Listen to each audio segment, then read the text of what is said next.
আজকের গল্পটি কোনো কাল্পনিক কাহিনী নয়। এটি ঘটেছিল ঢাকার কমলাপুর রেল স্টেশনে। একটি ফোন হারানোর ঘটনায় উন্মোচিত হয়েছিল এক ভয়ঙ্কর রহস্য। একটি রহস্য যা এখনও ভাসে স্টেশনের অন্ধকার করিডরে। আসসালামু আলাইকুম, আমি জাকারিয়া। আপনি শুনছেন ভূতের বাক্স, যেখানে শব্দই হলো ভয়ের অস্ত্র। ভূতের বাক্স, দ্য ঘোস্ট স্টোরিসে আপনাকে স্বাগতম। আজকের কাহিনী এক ব্যাংক কর্মকর্তা জিশান ভাইকে নিয়ে আলোচিত কমলাপুর রেল স্টেশনের কাহিনী। রাত তখন প্রায় ৯টা বাজে। সিলেট থেকে জিসান সাহেব ট্রেনে ঢাকায় ফিরলেন স্ত্রী সন্তানদের নিয়ে। কমলাপুর রেল স্টেশনে পৌঁছানোর পর ট্রেন থেকে নেমে পরিবার নিয়ে বাইরে আসতেই তিনি খেয়াল করলেন পকেটে মোবাইল নেই। মুহূর্তেই মাথায় ঝড় বয়ে গেল। মনে পড়ল তিনি হয়তো ট্রেনের কেবিনেই রেখে এসেছেন। তিনি সঙ্গে সঙ্গেই রেল কর্মকর্তাদের জানালেন। তারা বলল, স্যার, আপনার পরিবারকে আগে বাসায় পাঠিয়ে দিন। আমরা টিটি আর সিকিউরিটি পাঠাচ্ছি, আপনি একটু অপেক্ষা করুন। জিসান সাহেব গাড়ি রিজার্ভ করে স্ত্রী সন্তানদের পাঠিয়ে দিলেন। একলা দাঁড়িয়ে থাকলেন বিশাল অর্ধেক ফাঁকা কমলাপুর রেল স্টেশনের ভেতর। চারপাশে অদ্ভুত এক শূন্যতা। লাইটগুলো আধো আধো জ্বলছিল। স্টেশনের করিডরে প্রতিটি পায়ের শব্দ ভয় ধরিয়ে দিচ্ছিল। হঠাৎ এক মধ্যবয়সী লোক সামনে এসে দাঁড়ালো। গায়ের রং চাপা কালো, চোখ দুটো অস্বাভাবিক লালচে, কণ্ঠস্বর ভারী। জিশান অবাক হয়ে বললেন, ভাই, আজ লোকজন এত কম কেন? আপনি কোথাও যাবেন? লোকটা কোনো উত্তর দিল না, পাশ কেটে চলে গেল। জিশানের বুক কেমন হিম হয়ে গেল। তিনি এক কোণে দাঁড়ানো চাওয়ালাকে ডাকলেন, এক কাপ চা দিন। চা হাতে নিয়ে তিনি চুমুক দিতে না দিতেই দেখলেন সেই মধ্যবয়সী লোকটি আবার পাশ দিয়ে যাচ্ছে। এইবার জিশান সাহেব তাকে থামিয়ে বললেন, ভাই, একা একা ঘুরছেন, আমার সাথে বসুন না, এক কাপ চা খেলে ভালো হতো। লোকটি মৃদু হেসে গম্ভীর কণ্ঠে বলল, চা খাই না, তবে বসতে পারি। আমার নাম অজয় বিশ্বাস। আগে এখানে কাজ করতাম, এখন কিছু করি না। জিসান হতভম্ব হয়ে গেলেন। কথা না বাড়াতেই লোকটা বলল, আপনি মোবাইল নিয়ে চিন্তিত? চিন্তা করবেন না, পেয়ে যাবেন। তবে মনে রাখবেন, সিকিউরিটিদের কিছু টাকা দিতে হবে, না হলে ওরা খুঁজে লুকিয়ে ফেলবে। জিসান চোখ বড় বড় করে তাকিয়ে রইলেন। তিনি তো কাউকে বলেননি যে তার ফোন হারিয়েছে। এই অজয় বিশ্বাস লোকটা কিভাবে জানল? তার কণ্ঠস্বর এত ভারী ছিল যেন চারদিক কেঁপে উঠছে।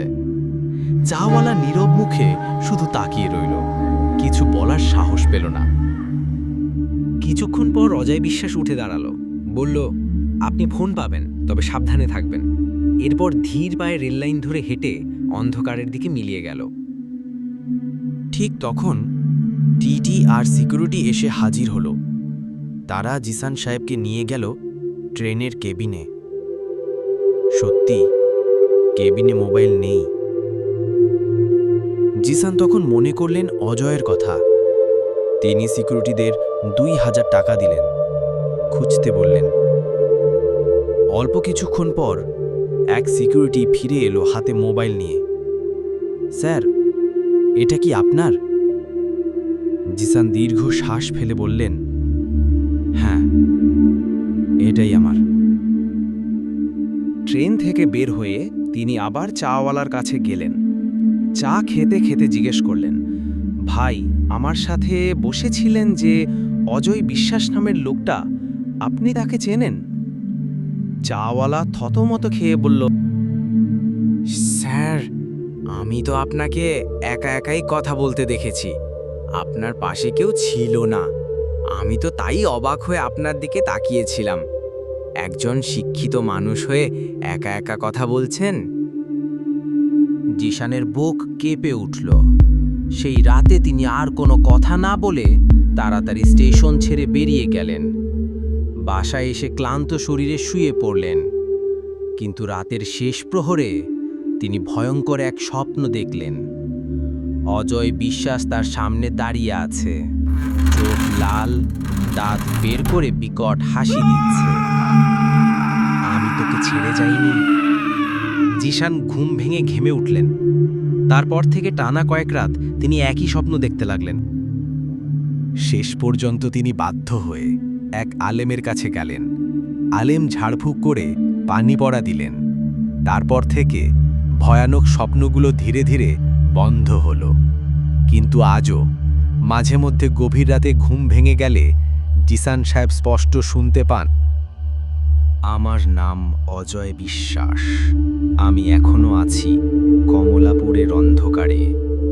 বন্ধুরা, যদি গল্পটি ভালো লেগে থাকে তবে লাইক, কমেন্ট আর সাবস্ক্রাইব করতে ভুলবেন না, কারণ পরের বার হয়তো আরও ভয়ঙ্কর গল্প নিয়ে ফিরে আসব।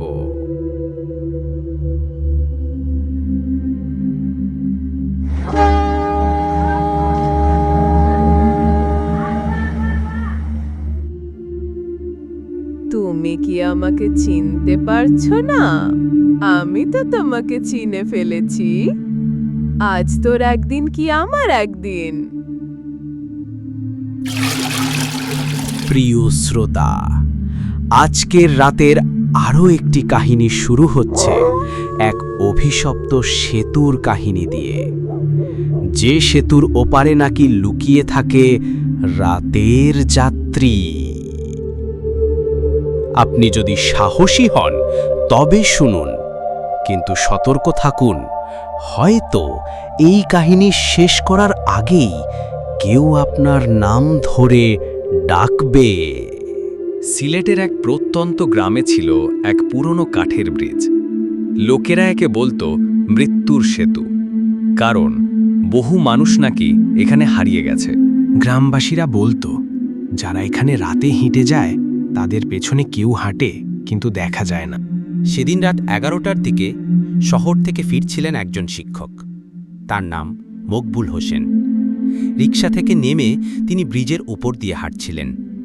হঠাৎ শুনলেন কারোর ভারী শ্বাস তার পেছনে পড়ছে। তিনি পেছনে তাকালেন, কিন্তু কেউ নেই। হঠাৎ সামনে দেখলেন একজন মহিলা দাঁড়িয়ে আছে, সাদা শাড়ি, ভেজা চুল, মাথা নিচু।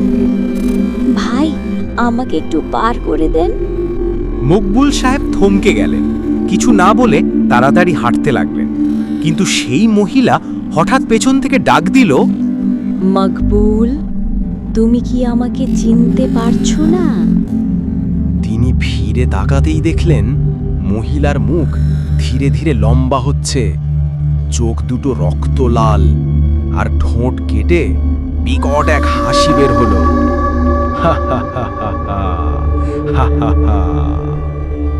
মকবুল সাহেব দৌড় দিলেন ব্রিজ থেকে নামতে, কিন্তু পেছন থেকে সেই হাসি আর পদক্ষেপের শব্দ তার সাথে সাথেই চলতে লাগলো।